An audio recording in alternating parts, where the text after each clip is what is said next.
साथियों, नमो बुद्धाय और जय भीम कहते हुए कि इस समाज में हमें जाति रहित समाज को कैसे स्थापना की जाए और हम किस प्रकार पूरे समाज के अंदर लोग जो भी बहुजन है, मैं तो कहूँगा माइनॉरिटी के लोग भी बहुजन को ही कॉन्स्टिट्यूट करते हैं, क्योंकि बेसिकली जो हमारे जो माइनॉरिटीज़ के लोग हैं वो भी पहले हमारे ही समाज से थे। वो जाति प्रथा के उत्पीड़न की वजह से वो और धर्मों के अंदर चले गए, ताकि जो हिंदू धर्म के अंदर जाति प्रथा है उसको कुछ लोग सहन नहीं कर पाए थे, तो उन्होंने और धर्मों को भी चेंज कर लिया था। तो मेरा ये यहाँ पर कहने का मतलब ये है कि सब लोगों को पता है कि इस वक्त पूरे भारत के अंदर हाहाकार मचा हुआ है, क्योंकि सब लोगों की नौकरियां चली गई है। और ये तो अखबार में भी आता है कि 80 करोड़ लोगों के हाथ में आज कटोरा पकड़ाया गया है।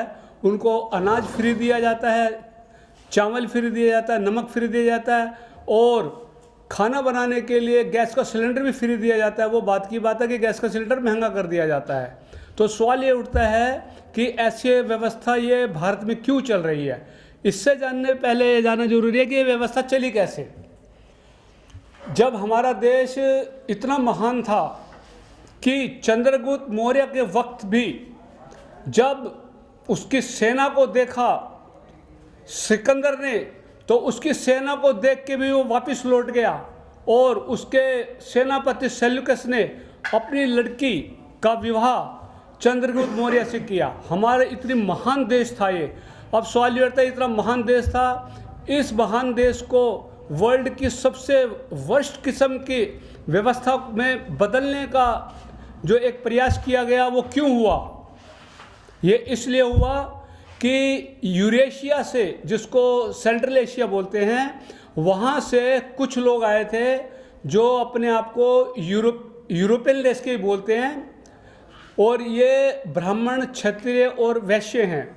और इसके चौथे रूप में जो हमारे बहुजन समाज है उनको इन्होंने शूद्र कहा था, और जो उन शूद्र में भी जो इनके व्यवस्था को नहीं मानते थे उन्होंने इनको अति शूद्र कर दिया था, जिनको अछूत भी कहा जाता है।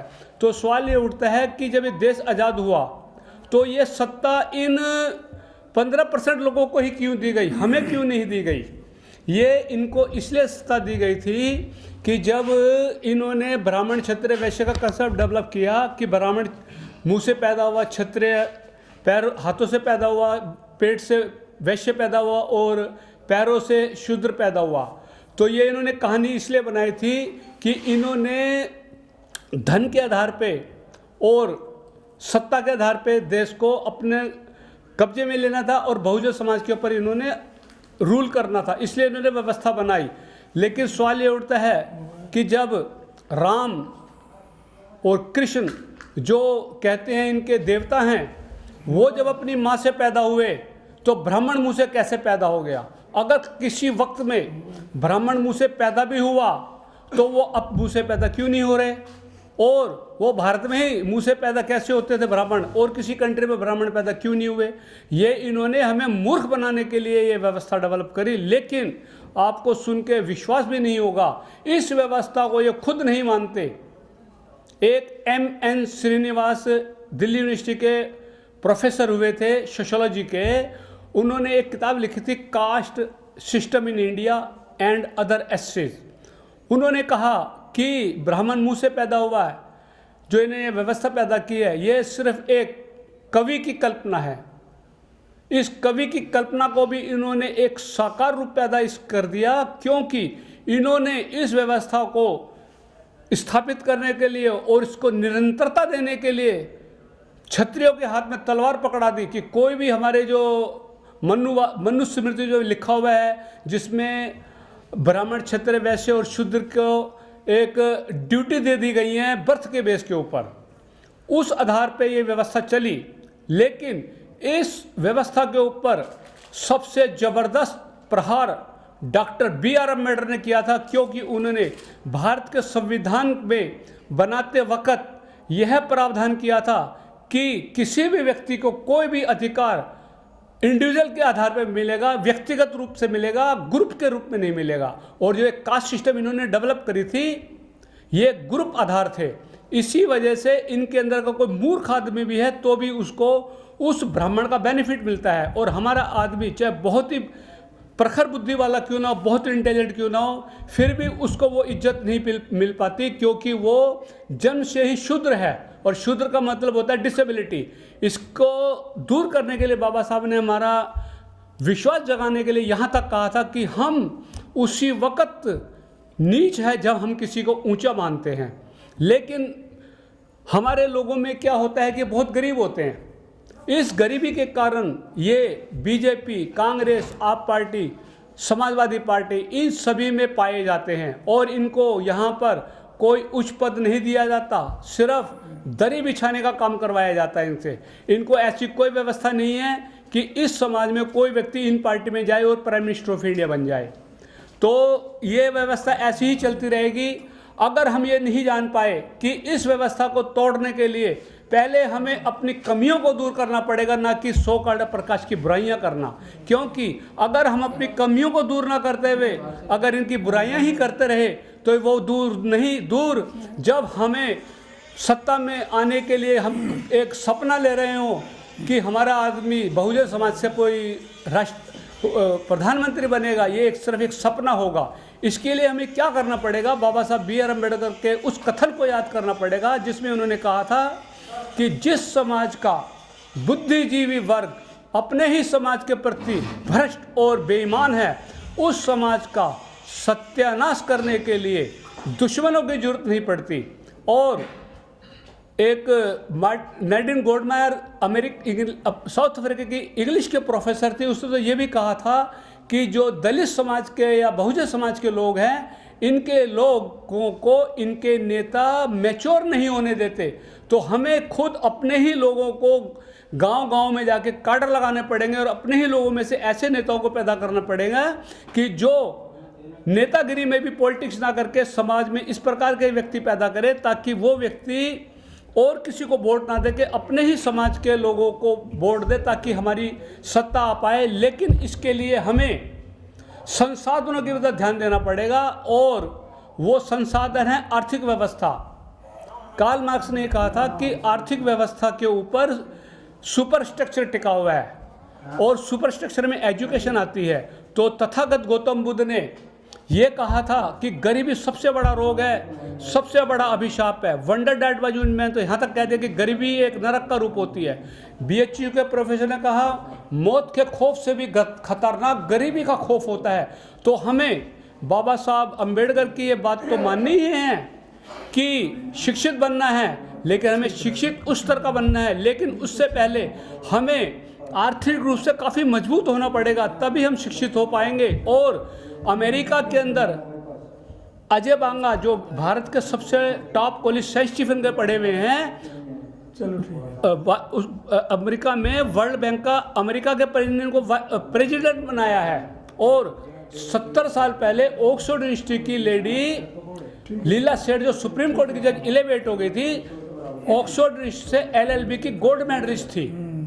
और UU ललित, जो सुप्रीम कोर्ट के चीफ जस्टिस थे, उनके पापा भी 95 साल के उनके सामने बैठे हुए थे, हाई कोर्ट के जज, और उनके पापा भी 1920 में वकील थे।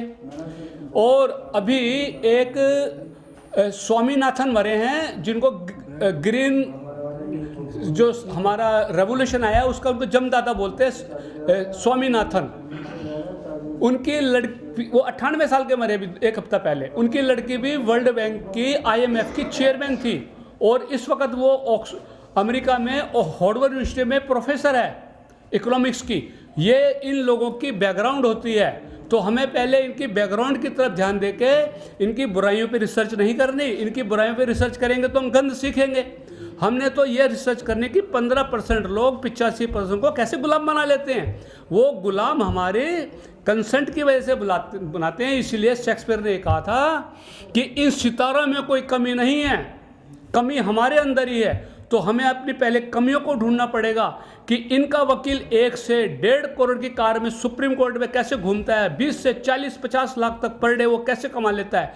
और एक हमारा वकील एजुकेशन अच्छी न होने की वजह से 200 रुपये पर डे के नहीं कमा पाता, और 2 पेज की बेल की एप्लीकेशन के लिए भी उसको टाइपिस्ट से हेल्प लेनी पड़ती है। तो अगर इस प्रकार का गैप रहा वकीलों का, तो हमें ये जानना जरूरी है कि जब इस देश को आज़ाद करवाया गया था तो मेजोरिटी के अंदर जो भी हमारे जो पॉलिटिकल लीडर थे वो मेजोरिटी में सो-कॉल्ड प्रकाश के वकील हुआ करते थे ज़्यादातर। इस चीज़ की हमें तारीफ करनी है, इसकी बुराई नहीं करनी, लेकिन सवाल ये उठता कि हमारे लोग इस प्रकार के क्यों नहीं बन पाए। वो इसलिए नहीं बन पाए क्योंकि ये एजुकेशन की बात करते हैं। और अभी मेरे फ्रेंड ने बहुत अच्छी बात बताई है कि हमें सबसे पहले अपने रोजगार की तरफ ध्यान देना पड़ेगा। जब हमारा रोजगार होगा तभी तो हम एजुकेशन प्राप्त करेंगे, तभी तो अमेरिका की जो एक लेडी ब्राह्मण वाइस प्रेसिडेंट है कमला हैरिस, हमारा आदमी क्यों नहीं बन पाया। एक शशित वो थे ऋषि सुनक, उनके पापा 45 लाख रुपए पर ईयर की फीस भरते थे उसकी।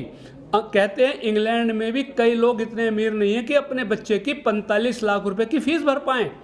अगर वो 10 साल भी पढ़े 4 करोड़ 50 लाख तो फीस ही भरी।